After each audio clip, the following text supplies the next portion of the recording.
You are now unmuted. Bonjour à tous et bienvenue à cette séance d'information en ligne du SVI. Je vais déjà vous poser une question toute simple, à savoir est-ce que vous m'entendez correctement? Si c'est le cas, signalez-le juste dans la fenêtre de chat qui se trouve à votre droite. Ainsi, j'ai la confirmation que je ne parle pas dans le vide. Donc a priori, on m'entend, c'est parfait. Donc bienvenue, comme je vous l'ai dit. Je vais vous expliquer déjà comment ça va fonctionner, le principe de cette séance d'information en ligne, qui est là en fait pour pallier au fait que certaines personnes ne peuvent pas venir nous voir directement dans nos bureaux à Bruxelles ou à Lille.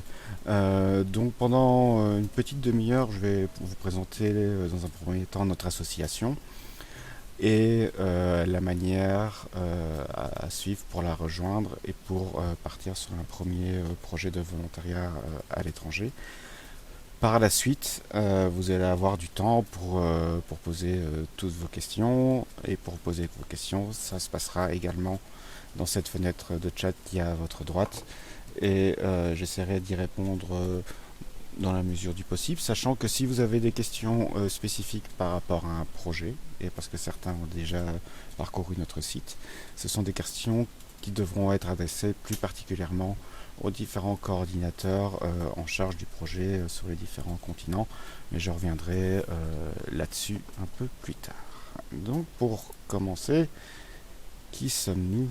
Le SVI, donc pour faire court, donc le SVI c'est une organisation, une association équivalent loi 1901 en France, ou ASBL pour les Belges d'entre vous, donc qui existe depuis une petite dizaine d'années maintenant et qui tient ses origines d'une association de volontariat vietnamienne qui s'appelle SJ Vietnam, avec laquelle on travaille encore maintenant, et qui est donc reconnue comme organisation de jeunesse. Ça veut dire quoi être reconnu comme organisation de jeunesse? Ça veut dire que le volontariat international, de par ses spécificités, va concerner principalement des jeunes entre 18 et 25 ans. Et j'imagine que la plupart d'entre vous sont dans cette tranche d'âge. Maintenant, ça ne veut pas dire qu'il faut être dans cette tranche d'âge pour partir en volontariat international. Il n'y a pas de limite d'âge pour partir en volontariat international, si ce n'est à partir de 16 ans. Mais on est reconnu pour ce travail fait spécifiquement avec ce groupe démographique. Donc quand on dit association créée par et pour les jeunes, pour les jeunes je viens de le dire, pourquoi par, si vous allez voir sur notre site la photo d'équipe, vous allez voir que l'équipe est composée de personnes qui sont aussi dans cette tranche-là, donc qui ont déjà aussi une expérience en volontariat international. Et donc l'idée c'est vraiment à travers notre travail de nous faire profiter de cette expérience et de vous conseiller, de vous guider, de vous préparer à ce qui est pour beaucoup un premier projet de volontariat, mais également souvent une première expérience à l'étranger en dehors d'un cadre typiquement touristique.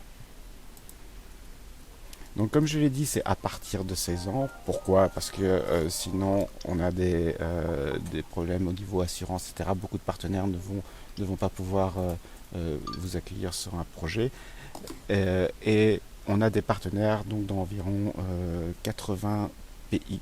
Ça veut dire que ces partenaires sont des associations qui fonctionnent de nature indépendante, donc on n'a pas de droit d'ingérence sur la manière de fonctionner, qui mettent en place des projets de volontariat dans leur secteur et avec lesquels donc, on travaille pour leur trouver des volontaires qui pourraient les rejoindre, mais qui également vont accompagner eux des volontaires qui vont venir sur des projets en Belgique et en France, parce que le volontariat international c'est pas quelque chose que l'on veut unidirectionnel, donc c'est pas simplement je suis belge, je suis français et je veux partir sur un projet de volontariat.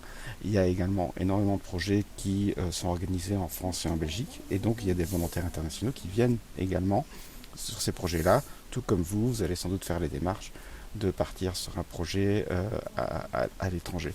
Donc quand vous avez été voir sur notre site, vous avez dû voir peut-être énormément de projets. En fonction de la période de l'année, on peut aller jusqu'à 2000 projets publiés. Pourquoi? Parce que tous ces partenaires fonctionnent un peu comme nous, coordonnent différents projets et vont, en fonction voilà, des périodes de vacances scolaires, avoir peut-être plus de projets actifs parce que c'est également la période à laquelle le plus de gens ont du temps à consacrer pour un projet de volontariat international.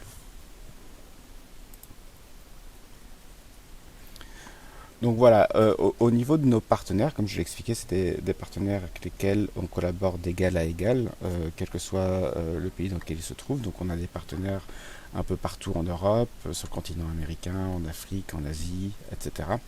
Et donc chaque partenaire est aussi une association, hein.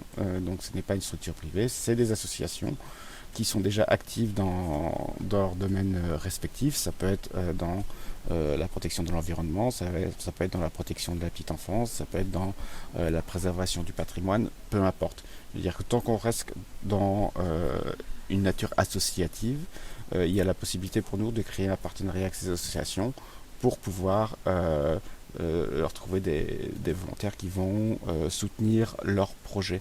Donc c'est des partenaires qu'on évalue régulièrement, de un par des échanges très réguliers. On n'a pas la possibilité évidemment de se déplacer tout le temps partout dans le monde pour aller voir comment ça se passe, mais le premier niveau d'évaluation qu'on a, ça va être à travers les témoignages de nos volontaires qui, pendant le projet, à leur retour de projet, vont nous raconter un petit peu comment s'est déroulé le projet, au niveau de l'accueil, comment s'organiser les journées, etc. Et plus on a d'informations à ce niveau-là, plus nous, on peut vous informer également, on peut informer les futurs volontaires des quelques spécificités, que ce soit au niveau géographique ou logement, etc., pour vous préparer au mieux à partir sur un projet. Donc on a des conventions qui se signent, mais au-delà de ces conventions, on évalue très régulièrement et quasiment à chaque volontaire la nature du partenariat qu'on a avec ces associations pour pouvoir vous informer au mieux par la suite.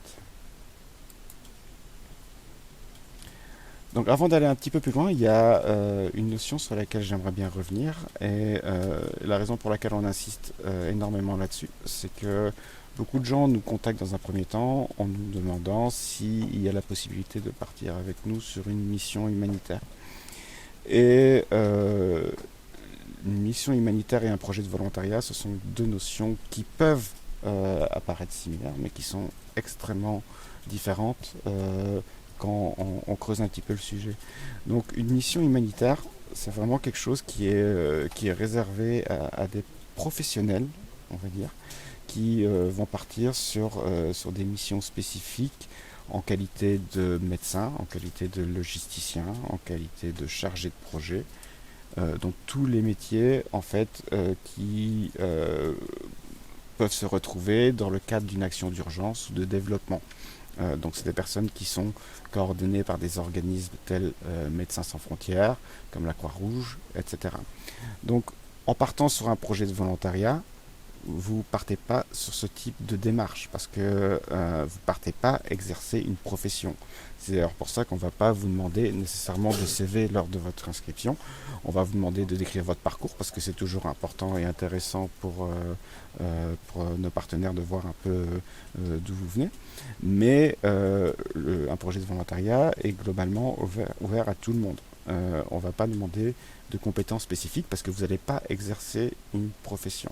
Et vous partez pas non plus dans un contexte d'urgence, comme ça peut être le cas pour une mission humanitaire.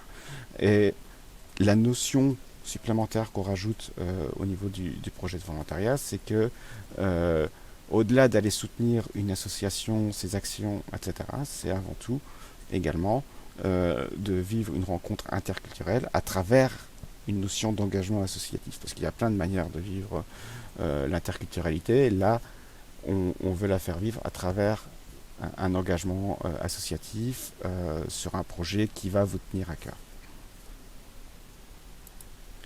Et donc si j'ai parlé de cette distinction entre humanitaire et volontariat, c'est que si vous avez fait quelques recherches en ligne, vous avez dû tomber sur des sites qui vont vous proposer des projets dits de volontariat, mais qui n'en sont pas réellement. Alors je vais un peu préciser ma pensée. Donc on a vu apparaître depuis quelques années des entreprises, et donc on ne parle plus d'associations, mais bien des entreprises, qui vont vous vendre des projets de volontariat, un peu comme si on vous vendait un séjour dans un hôtel 4 étoiles all inclusive sur la plage au sud de l'Espagne. Euh, le SVI et d'autres associations, mais le SVI particulièrement, s'oppose à ce type de démarche qui dénature complètement la notion d'engagement. Pour nous, le volontariat est quelque chose qui doit rester au niveau des associations. Donc, comme je l'ai dit, nous, SVI, on collabore avec d'autres associations à l'étranger d'égal à égal. Et ce n'est pas quelque chose pour nous qui peut se commercialiser. Et quand je dis se commercialiser, c'est pas quelque chose sur lesquels des actionnaires peuvent faire du profit. Donc, quand vous partez avec une entreprise dite de volontourisme, je n'ai pas le droit spécialement d'en citer ici, mais si vous faites quelques recherches en ligne, vous tombez très rapidement sur leur site internet qui sont généralement assez bien ficelés. Euh, voilà. Vous- Avec eux, vous pouvez acheter un séjour de volontariat 3 000 € sans inclure le billet d'avion pour 15 jours au Sénégal. Nous, on n'est pas du tout dans cette démarche-là parce que le but du jeu, c'est pas voilà, de faire du profit à travers un projet, un engagement associatif. Donc il faut vraiment faire attention quand vous faites vos recherches pour partir à l'étranger, de ne pas tomber dans ce piège-là. On n'est pas les seuls aux OSVI à faire du volontariat international de manière légitime, mais il y a beaucoup d'acteurs maintenant qui vont utiliser un vocabulaire souvent qui est proche du vocabulaire humanitaire pour attirer dans leur filet des jeunes qui ont du mal à faire une distinction. Et c'est logique qu'il est difficile de faire une distinction parce que, comme je l'ai expliqué, les notions humanitaires, volontariat sont parfois un peu nébuleuses, en tout cas pour le grand public. Donc faites vraiment attention quand vous faites des recherches en ligne et ne tombez pas dans ce piège, parce que faire un volontariat avec une entreprise de volontarisme, c'est comme si vous faisiez un volontariat pour McDonald's ou Coca-Cola. Et je suis pas sûr que si vous vous inscrivez à cette séance d'information en ligne, que ce soit vraiment votre objectif. Donc, on va avancer un peu plus dans le concret. Donc, voilà, vous dites, voilà, je veux partir sur un projet de volontariat. Quelle est la première question à se poser? Ça va être au niveau de ses motivations pour rejoindre ces projets. Et au niveau des motivations, qu'est-ce qui va compter le plus? C'est la nature même du projet et pas nécessairement la destination sur laquelle on voudrait partir. Pourquoi? Parce que, imaginons que vous êtes passionné par les chevaux ou par la protection des espèces animales et que ben voilà, vous voulez en même temps partir sur un projet en Thaïlande.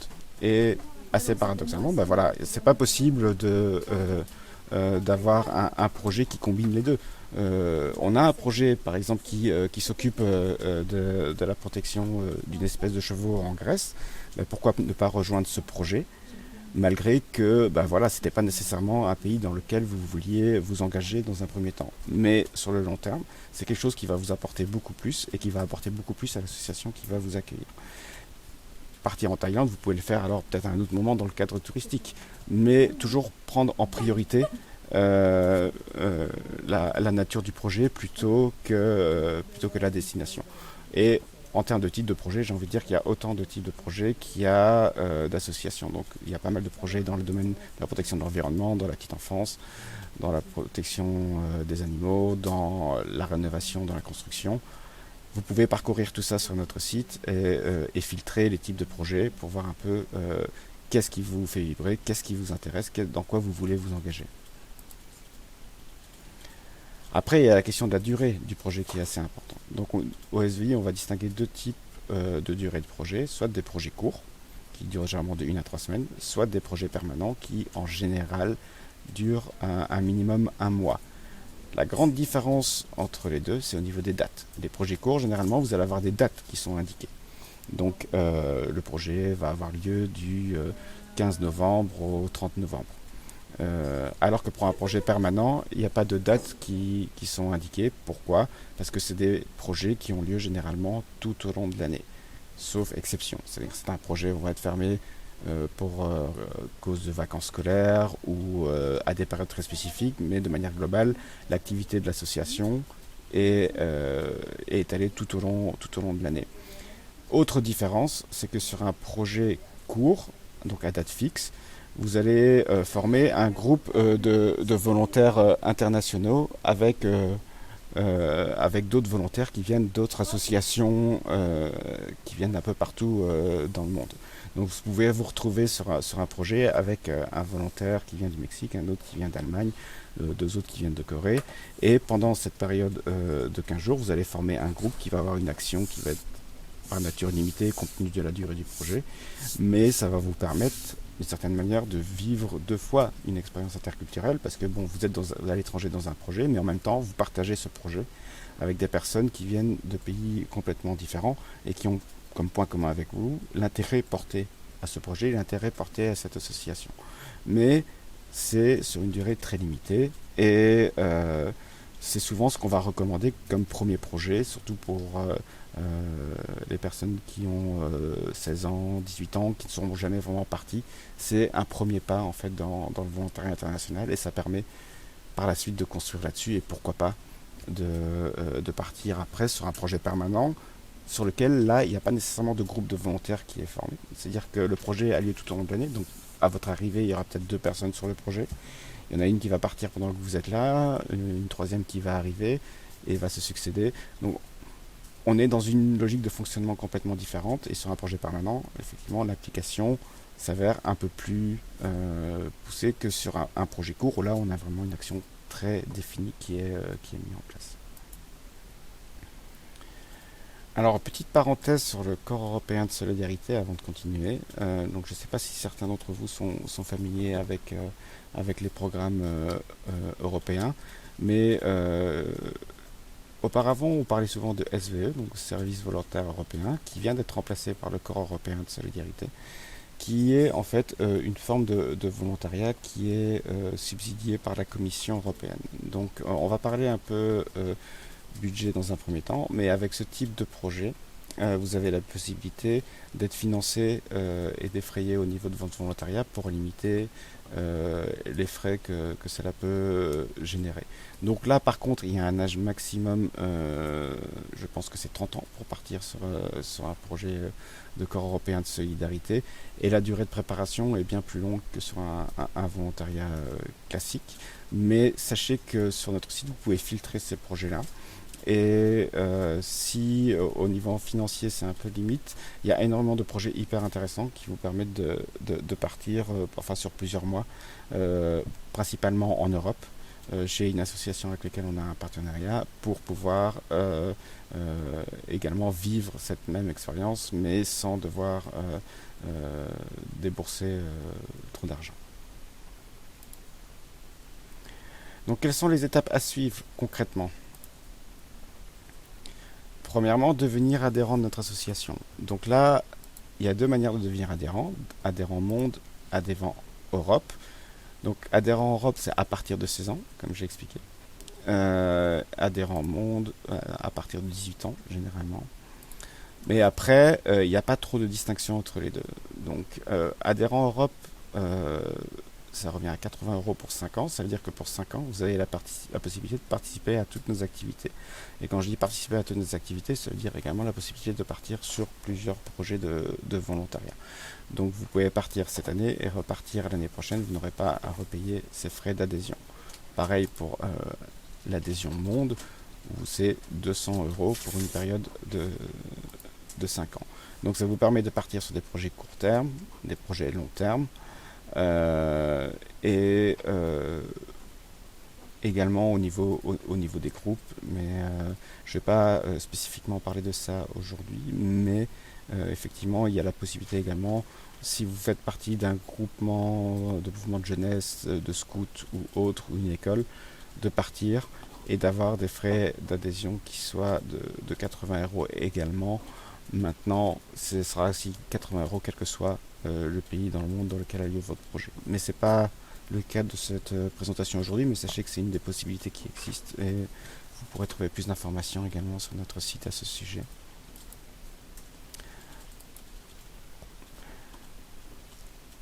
rechercher un projet, bah, ça va être l'étape la plus importante et sans doute celle qui va prendre le plus de temps.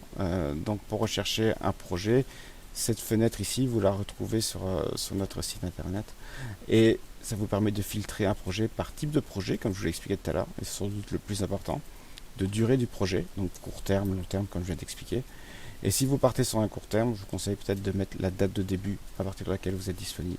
Et une fois que vous lancez cette recherche, vous allez avoir toute une série de projets qui vont apparaître avec un descriptif. Et donc, il faut vraiment passer un peu de temps sur ce site pour essayer de voir quel projet pourrait vous convenir plus qu'un autre. Comme il y en a énormément, ce qu'on vous conseille, c'est peut-être d'en repérer 2-3 qui vous parlent tout particulièrement et de nous recontacter alors pour peut-être affiner votre recherche. Et pour ce faire, pouvez nous appeler, vous pouvez nous envoyer un mail directement par la fiche du projet pour demander plus d'informations sur tel ou tel projet. Parler à la coordinatrice ou au coordinateur de ce projet chez nous qui pourra peut-être vous guider vers un projet plus qu'un autre en fonction de votre profil, de votre expérience, etc. Et cette étape est essentielle, mais voilà, ça peut prendre un peu de temps de parcourir le site et de lire un peu tous les descriptifs de projet, mais c'est bien choisir ce projet, c'est souvent une garantie que tout se passe sans accroc par la suite. Donc passez un peu de temps avant de cliquer sur le premier truc, dire je vais faire ça, je vais faire ça, je vais faire ça. Lisez les descriptifs de projet, regardez un peu où ils ont lieu, regardez un peu les conditions d'hébergement. Après, on pourra affiner tout ça ici chez nous, mais cette étape est essentielle pour la réussite du projet. Donc au niveau budget, j'en ai déjà vite fait parler tout à l'heure quand j'ai parlé du Corps européen de solidarité. Mais donc quand vous partez sur un volontariat classique, donc sans dispositif tel que le SVE, il y a quelques frais qui sont engendrés qui n'ont rien à voir en comparaison à ce que vous pouvez trouver sur des sites de volontourisme, mais c'est quand même une réalité dont il faut parler. Donc au-delà des frais d'adhésion, donc j'ai parlé 80 € pour 5 ans pour les projets dans l'Union Européenne ou 200 € pour tous les projets un peu partout dans le monde, ça c'est la première dépense à prendre en considération, donc ça revient à 40 € par an sur l'adhésion monde. Les frais de participation, ça vous allez les retrouver sur chaque projet. C'est ce que demandent les associations d'accueil pour couvrir déjà votre hébergement, la nourriture, etc.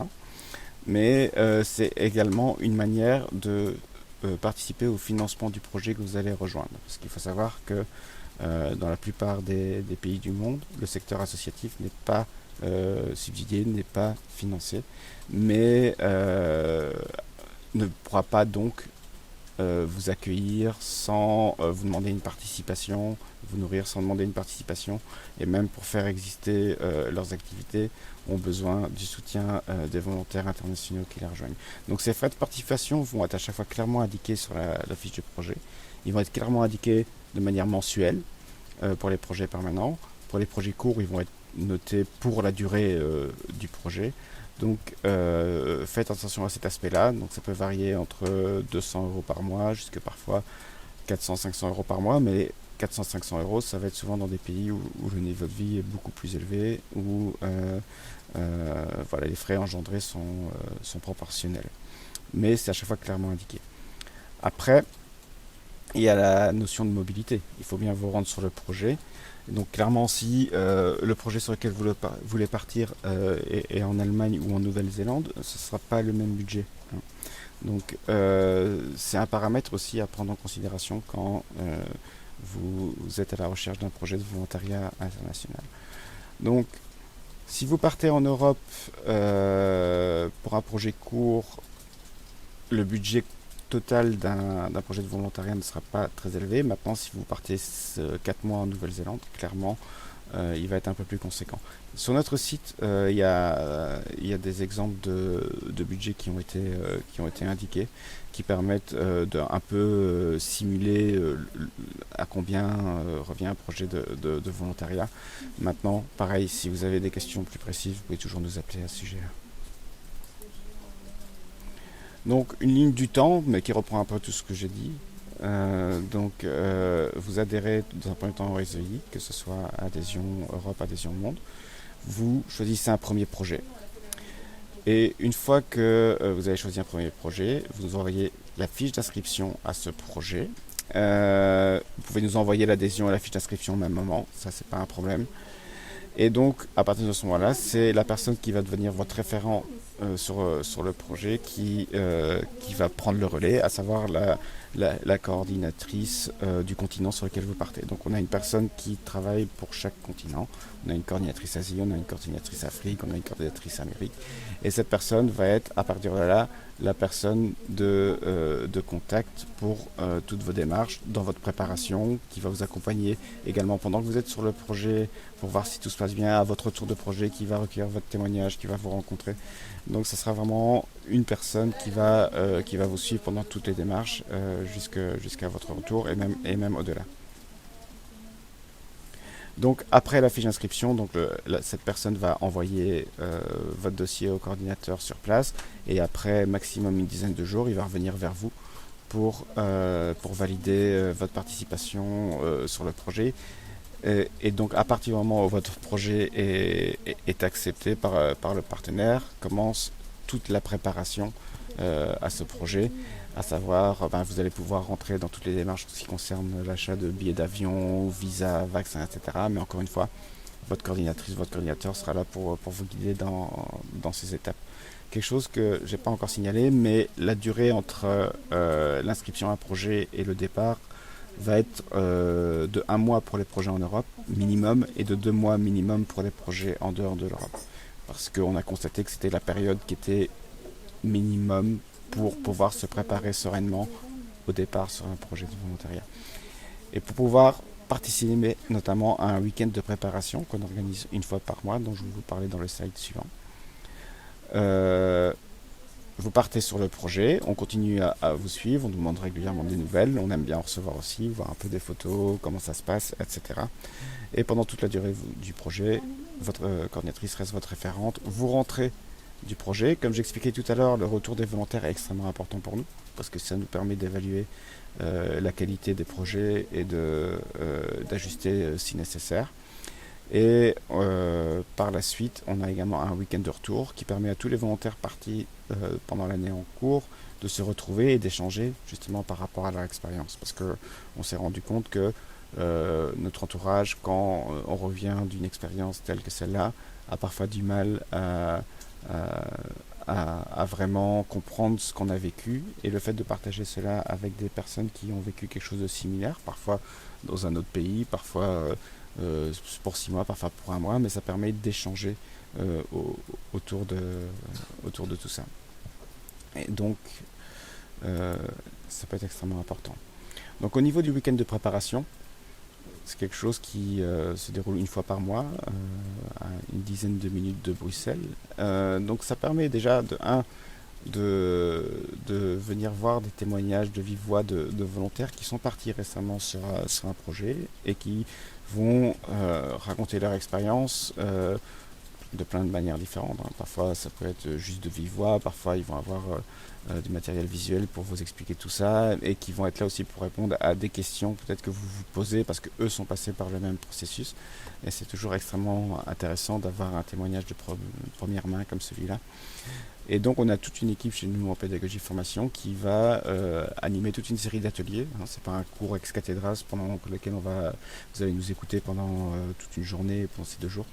Non, c'est des ateliers qu'on met en place pour aborder toute une série de thématiques comme justement ces concepts de volontariat, d'humanitaire, qu'est-ce que le choc culturel, c'est quoi le choc du retour, mais également des aspects très pratiques comme la sécurité, la santé, du volontaire sur un projet, etc., etc. Mais tout ça est fait sous forme d'atelier du samedi matin au dimanche après-midi et permet vraiment de bien se préparer, surtout si c'est un premier projet comme celui-là. Et lors de ce week-end, vous allez pouvoir également partager vos craintes, parce que vous pouvez en avoir avant de partir, peut-être différentes de celles d'une autre personne qui part ailleurs, mais ça vous permet justement de voir que vous n'êtes pas les seuls parfois à vous poser certaines questions, de voir aussi la motivation que vous pouvez avoir pour partir sur un projet, bah, elle peut être différente de celle aussi d'une autre personne, donc c'est toujours intéressant. Donc il n'est pas obligatoire, mais fortement recommandé. Par contre, on le rend obligatoire pour les personnes qui sont mineures d'âge avant de partir sur un projet. C'est tous les mois. Et pour s'y inscrire, mais ça c'est une fois que vous êtes inscrit sur un projet généralement, c'est l'adresse ici même que vous retrouvez. Et donc on demande 30 euros de frais de participation pour couvrir le logement et la nourriture sur ce week-end. Et donc le week-end de retour, bah, c'est un peu dans la même démarche, mais là après le projet, c'est venir témoigner, échanger avec d'autres volontaires, créer du lien et donner la possibilité à nos membres de prolonger leur engagement à travers la mise en place de projets communs. Parce que pour nous, le volontariat international doit vraiment être qu'une étape dans un processus et pas nécessairement une finalité. Parce que si c'est une finalité, on se rapproche de la notion de produit que j'expliquais tout à l'heure avec le volontourisme. Pour nous, le volontariat international, c'est un premier pas vers un engagement à plus longue échelle. Et donc le week-end de retour permet justement de créer des liens pour voir vers quoi prolonger cet engagement. Et donc là, les dates du prochain, donc c'est le 26 au 28 octobre, donc c'est tout bientôt, où toute une série de volontaires qui sont déjà partis avec nous vont avoir l'occasion de se rassembler. On arrive vers la fin, donc voilà, dans cette idée de prolonger cet engagement, cet engagement, vous pouvez aussi le prolonger avec nous. On accueille très régulièrement des bénévoles, des stagiaires dans notre équipe ou des personnes qui nous soutiennent pendant des séances d'information dans des salons qu'on organise un peu partout en France et en Belgique et qui permettent de continuer leur engagement avec nous et de faire profiter de leur expérience également les futurs volontaires qui se posent pas mal de questions comme vous vous en êtes posé ou vous en posez maintenant. Donc voilà, ça c'est une petite photo d'équipe qui date un petit peu maintenant, mais c'est juste pour vous prouver une fois de plus que le SVI c'est pas qu'un site internet, mais qu'il y a des personnes derrière qui font en sorte de vous proposer un accompagnement le plus proche possible et le plus humain possible. Ça c'est vraiment quelque chose d'essentiel dans notre manière de fonctionner. On termine avec quelques infos pratiques, je vais laisser ça après en slide, mais on arrive à la fin et donc maintenant je vais vous laisser poser les questions que vous pourriez avoir de manière générale. Comme je l'ai dit, si vous avez des questions plus spécifiques, là je vous renverrai à un moment donné peut-être vers les différents coordinateurs. Donc je vous laisse quelques secondes pour taper vos questions, toujours dans la fenêtre de chat qui se trouve alors à votre droite.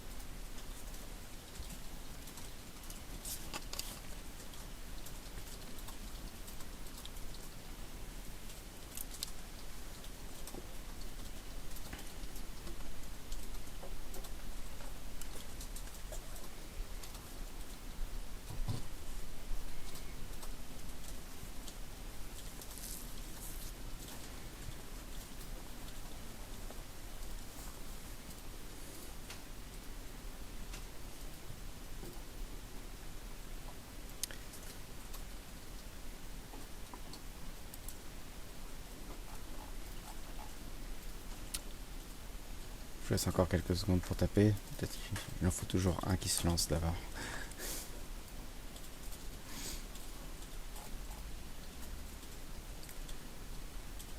Oui, j'étais fort clair, mais je suis sûr qu'il y a quelqu'un qui a toujours une question. Et après la première, il y en a souvent. Voilà, ça commence à venir.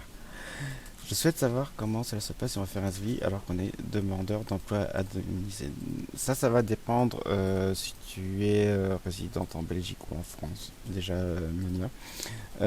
Mais je sais que si tu t'es en France, à travers Pôle emploi, je pense qu'il y a la possibilité de partir faire un volontariat à l'étranger. Mais si tu veux rester dans le cadre de Pôle emploi, tu dois te mettre en disponibilité. Ça veut dire que tu n'as pas la possibilité de toucher tes allocations de chômage pendant la période de ton volontariat. Parce que si jamais tu as un contrôle, c'est un peu plus compliqué. Maintenant, si tu pars dans le cadre d'un SVE, d'un programme européen, je pense qu'il y a il y a des accords qui sont faits à ce niveau-là, mais là je pourrais pas te donner une réponse très précise. C'est avec ton Pôle emploi que tu pourras avoir clairement l'information avec ton conseiller ou ta conseillère Pôle emploi. Mais il y a la possibilité de combiner volontariat et d'être demandeur d'emploi, mais souvent ça demande de mettre en pause son chômage pendant cette période-là sans perdre nécessairement ses droits.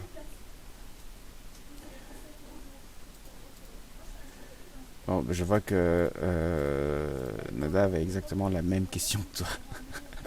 Donc, bon, c'est assez rapide. Une question qu'on n'a pas encore abordée, mais que je vais. Parfois, on me la pose. C'est au niveau de la langue. Bon, bah, Médéric a une question. Comment ça se passe pour les assurances santé, etc., sur un autre continent? Donc, au niveau des assurances, j'en ai pas parlé pendant la présentation, mais effectivement, il y a deux possibilités principales. Effectivement, il faut partir avec une assurance, mais souvent, on est déjà couvert pour des choses que l'on ignore. Donc, il faudra d'abord vérifier avec votre banque, avec votre organisme, peut-être avec vos parents, etc., s'il n'y a pas déjà une assurance qui vous couvre pendant la période de votre projet de volontariat. Sachant que quand vous partez en volontariat, on parlait avec un statut de touriste. Il n'y a pas de visa volontaire. Donc en partant en tant que touriste, ce qu'il vous faut, c'est une assurance premier, assistance médicale et rapatriation si nécessaire.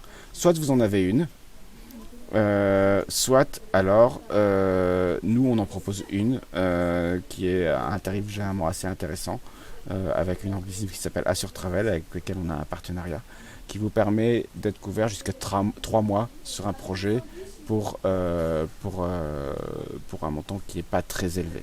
Donc soit vous en avez une, soit on a la possibilité de vous en proposer une. À vous de voir. Ça sert à rien d'être assuré deux fois pour la même chose. Donc renseignez-vous avant de commencer à faire des démarches à ce niveau-là. Donc merci pour ces informations. Est-ce que l'on peut obtenir des aides pour nous aider à financer un SVI? Donc, comme j'expliquais au niveau budget, ben, un projet peut ne pas revenir à un budget très élevé, comme il peut effectivement coûter assez cher si on part plusieurs mois dans un pays qui est à l'autre bout du monde. Maintenant, au SVI, l'idée c'est que on veut que le volontariat international soit accessible au plus grand monde et que le budget ne soit pas nécessairement un frein pour l'engagement.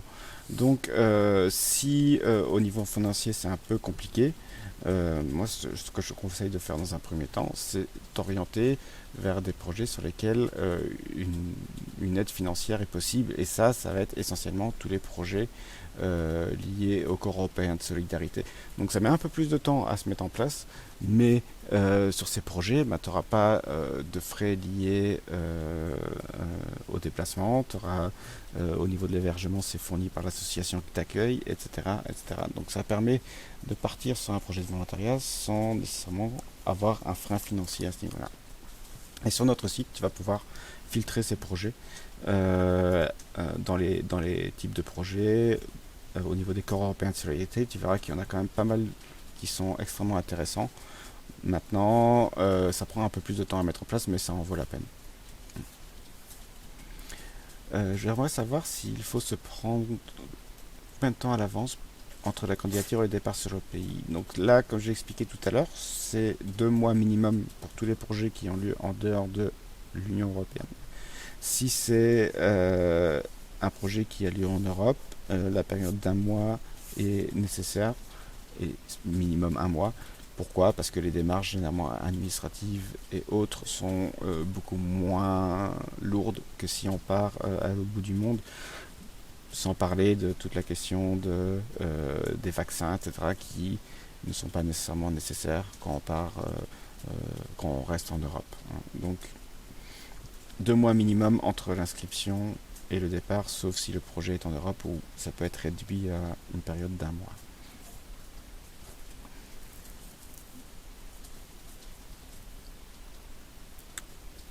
Est-ce que quelqu'un a encore l'une ou l'autre question? C'est le moment.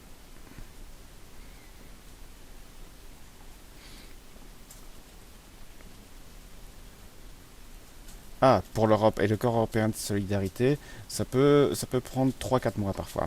Maintenant, quand tu filtreras sur les projets du corps européen de solidarité sur notre site, souvent les dates sont indiquées. Donc tu verras que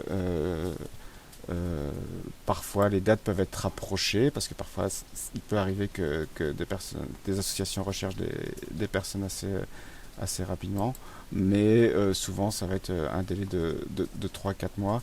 Maintenant, je sais qu'il y a quelques offres qui ont été publiées récemment, notamment sur notre page Facebook, donc je te conseille d'aller y jeter un œil.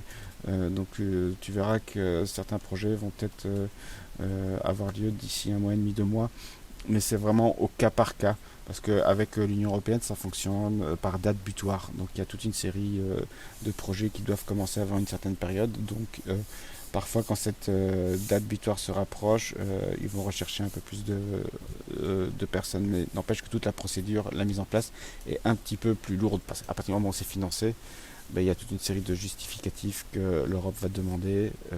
Et c'est ça qui prend un peu plus de temps. Mais si tu es hyper proactive, etc., c'est quelque chose qui peut se mettre en place quand même assez rapidement. À voir en fonction de la date où débute réellement le projet. Proposez-vous de... j'ai une question. Si un visa dure 90 jours ou 90 jours et que l'on veut rester plus de 3 mois, comment fait-on? C'est Médéric qui pose cette question. Là, ça va dépendre, c'est vraiment du cas par cas. Un pays comme le Pérou, par exemple, je prends un exemple que je connais, on a la possibilité assez facilement de sortir du territoire et de revenir en passant un poste frontière terrestre. Ça ne va pas nécessairement être le cas pour tous les pays. Les législations en termes de visa changent très régulièrement. Là, on a encore eu un exemple la semaine dernière en Thaïlande où la loi a été changée, mais les associations, les ministères n'ont pas été avertis. Donc c'est vraiment du cas par cas. Et là, seul votre coordinateur pourra vous répondre en fonction du pays dans lequel a lieu votre projet. Hein. Mais il y a des personnes, par exemple, que j'ai accompagné sur un projet au Népal, qui ont pu sortir et revenir, mais voilà, souvent ça passe par là. Vous aurez rarement, en tout cas à ma connaissance, la possibilité de rester plus de 3 mois sans sortir du pays. Parfois, comme en Bolivie, je pense qu'il y a la possibilité d'aller à un poste d'ambassade ou quoi et prolonger son visa une fois sur place, mais c'est vraiment du cas par cas. Partir 3 Nada qui demande proposez-vous des projets dans plusieurs pays, par exemple partir 3 mois dans 3 pays. Mais c'est à toi de construire ça en fait. 3 mois dans 3 pays, on va pas te le conseiller. Pourquoi? Parce que ça voudrait dire partir un mois sur un projet, un autre mois sur un projet dans un autre pays, un autre mois sur un projet. Donc l'idée c'est pas non plus d'enchaîner les expériences les unes après les autres, mais voilà, de profiter le temps sur des projets permanents, de s'intégrer dans l'association, de découvrir vraiment comment ça fonctionne et d'en profiter et d'en faire profiter également l'association qui t'accueille. Si tu enchaînes mois après mois les projets, c'est pas nécessairement quelque chose qui va être profitable ni pour toi ni pour l'association qui t'accueille. Alors pourquoi pas partir 2 mois sur un projet, prendre un peu de temps pour respirer entre deux projets, ça aussi c'est essentiel, pas d'enchaîner les uns après les autres. Et après, partir sur un autre projet, peut-être dans un autre pays, et pourquoi pas faire ça. Tu as 5 ans en tant qu'adhérente pour le faire. Donc peut-être que tu as une période de temps dans laquelle tu peux le faire, mais j'ai toujours plus te conseiller de partir 3 mois sur un projet que de partir 3 fois un mois sur 3 projets différents dans 3 pays différents. Parce que tu profiteras plus de l'expérience et tu te rendras vite compte qu'un mois, ça passe hyper vite et que tu n'auras pas nécessairement l'occasion de vraiment en profiter et tu vas peut-être après le mois passé dans la structure partir frustré parce que tu auras le sentiment que tu viens à peine d'y arriver. Donc privilégier plus partir sur une période un peu plus longue que d'enchaîner 3 projets sur 3 mois. Au niveau de la langue, Lina pose la question au niveau de la langue, mais j'allais en parler. Donc sur la plupart des projets, que ce soit courts ou des projets permanents, l'anglais reste la langue véhiculaire. D'autant plus sur les projets courts où, fatalement, quand vous vous retrouvez avec des volontaires qui viennent de Corée, du Mexique, d'Allemagne, peu importe, c'est une réalité. La langue qui commune sur des projets, ça va être l'anglais. Et je veux dire, c'est aussi le cas sur des projets qui ont lieu en Belgique ou en France, parce que les volontaires viennent d'un peu partout, donc ça reste l'anglais qui est la langue véhiculaire. Maintenant, on travaille avec pas mal de pays francophones, notamment en Afrique, je veux dire Madagascar, le Togo, etc., où clairement la langue qui va être utilisée sur le projet va être le français. La particularité existe également pour les pays d'Amérique latine, en Pérou, Équateur, où souvent l'espagnol va être plus prépondérant que l'anglais, parce que l'anglais au Pérou, je peux vous dire que c'est pas nécessairement une langue qui est spécialement pratiquée. Donc, quand on vous demande de remplir votre motivation pour partir sur un projet ou quoi que ce soit, ça va être soit en français si le pays est francophone, soit en espagnol si vous le maîtrisez dans les pays d'Amérique latine, soit alors en anglais parce que la plupart de nos partenaires sont de toute façon anglophones. Même si c'est en Thaïlande, la langue qu'ils utilisent avec les volontaires internationaux, ça reste l'anglais. Mais il ne faut pas que ce soit une limitation. On a un article qui a été écrit sur notre site à ce niveau-là qui explique justement les différents cas de figure.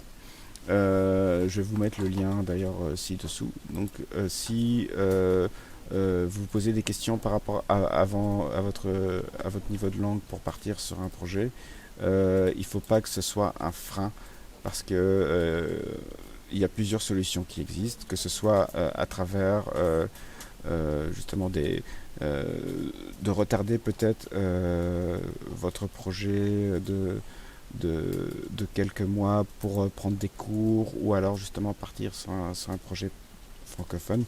Donnez-moi 2 secondes, je vous retrouve ça et je vais vous mettre le lien de cet article qui peut être fort utile. Je reviens. Voilà. Donc cet article va vous apporter pas mal de réponses par rapport à cette question de la langue. Est-il possible de suivre des cours de langue pendant un volontariat? On a quelques associations qui le permettent. Maintenant, ça rentre rarement dans le cadre même du volontariat. Maintenant, si vous partez, ça dépend du pays dans lequel vous partez, mais à travers la pratique, vous allez quand même déjà énormément progresser. Maintenant, je sais qu'il y a quelques projets, notamment en Amérique latine, qui offrent la possibilité de suivre des cours d'espagnol avant le début du projet. Et après, les organismes d'accueil pourront toujours vous renseigner si vous voulez suivre des cours supplémentaires pendant la durée de votre projet, mais ce sera en dehors du cadre du volontariat. Si on reste plus de 3 mois dans un pays européen, faut-il réaliser des procédures administratives? Ça va dépendre de ton passeport. Si tu es un résident européen au départ, non, il faudra juste s'enregistrer par la suite. Maintenant, si tu n'es pas résident européen, ça demande des démarches spécifiques parce que, comme vous devez le savoir, au niveau de l'Europe, ça devient assez compliqué d'obtenir des visas et de pouvoir séjourner dans un pays sur une plus longue durée. Mais ça, c'est une réalité qui va être spécifique à chaque pays et il faudra voir vraiment au cas par cas. Voilà, je pense qu'on a fait plus ou moins fait le tour. Si vous avez une dernière question, c'est le moment. Sinon, entre-temps, je vous rappelle les différents moyens de nous joindre. Là, vous avez notre numéro de téléphone en France, en Belgique, également en Suisse, au Canada, pour nous joindre directement. N'hésitez pas à nous envoyer un mail si vous préférez nous contacter par écrit. Et si vous avez des projets qui vous intéressent, allez sur la fiche de projet et envoyez-nous donc une demande d'information. Et on a quelqu'un chez nous qui va vous répondre assez rapidement avec les informations, les réponses aux questions que vous pourriez vous poser. Je pense qu'on va clôturer là. Merci d'avoir assisté à cette séance. Et comme je viens de le rappeler, n'hésitez pas à nous contacter à notre bureau si vous avez des questions complémentaires. On est là pour vous guider déjà dès cette étape fondamentale pour nous de voilà sur quel projet partir. Donc c'est le moment de se poser les bonnes questions. Je vous souhaite une bonne fin d'après-midi et peut-être à très bientôt. Au revoir.